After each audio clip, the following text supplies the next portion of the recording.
ठाकरे गटातून खरं तर भाजपकडे काय भाजपमध्ये आलेले दीपेश म्हात्रे, कल्याण डोंबिवलीचं पूर्ण राजकारण बदलून गेलं आणि आज कल्याण डोंबिवलीमध्ये शिवसेना शिंदे यांच्या पक्षानं भाजपला एक झटका दिला। केडीएमसीचे पूर्व अध्यक्ष विकास म्हात्रे यांनी आपल्या शेकडो कार्यकर्त्यांसकट थोड्याच वेळापूर्वी रवींद्र चव्हाणांवर नाराजी व्यक्त करत शिवसेना एकनाथ शिंदेमध्ये प्रवेश केला। आता तर ते थेट एकमेकांविरोधातला जो वातावरण आहे ते थेटपणे आपल्याला बघायला मिळतंय। म्हणजे एका प्रकारे संघर्ष म्हणण्यापेक्षा आता युद्धच चालू झालंय निवडणुकीचं, असं म्हटलं तर वावगे ठरणार नाही। ते जशी जशी निवडणूक अभिजित जवळ येऊ लागले ना तसं तसं हे सगळे पक्ष आहेत ना, आपला सगळेच पक्ष आपला खरा रंग दाखवायला सुरुवात त्यांनी केलेली आहे। एक मुद्दा मला प्राधान्य इथे सांगावा लागेल की एकनाथ शिंदेनी या सगळ्या काळात गेल्या काही महिन्यांपासून राजकीय दौरे मोठ्या प्रमाणावर सुरू केलेत आणि त्याच्यामध्ये ते सातत्याने महायुतीचा भगवा वगैरे वगैरे अशा लाईनवर ते बोलत होते।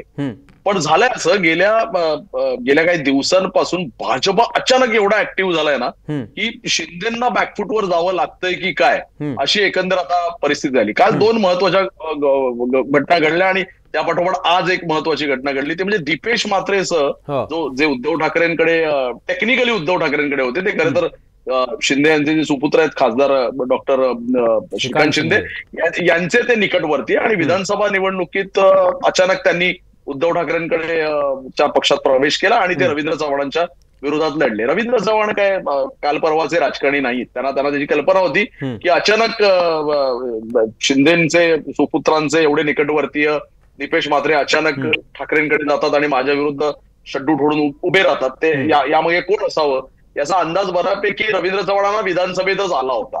पण रवींद्र चव्हाणांनी पुढची खेळी खूप महत्वाची खेळी की या दीपेश म्हात्रेंना, त्यांचे विरोधक असलेले दीपेश म्हात्रेंना आपल्या पक्षात भाजपामध्ये आणलं आणि जे दीपेश म्हात्रे एकेकाळी श्रीकांत शिंदे यांचे निकटवर्तीय होते ते आता भाजपामध्ये काल त्यांनी केले। 12 नगरसेवकांसह त्यांनी तो प्रवेश केला।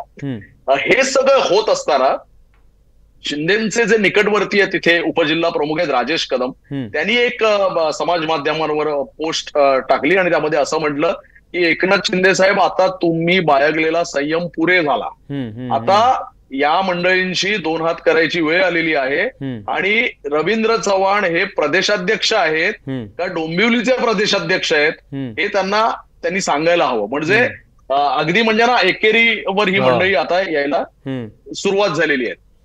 त्यामुळे हा संघर्ष वाढणार आहे, वाढतो आहे।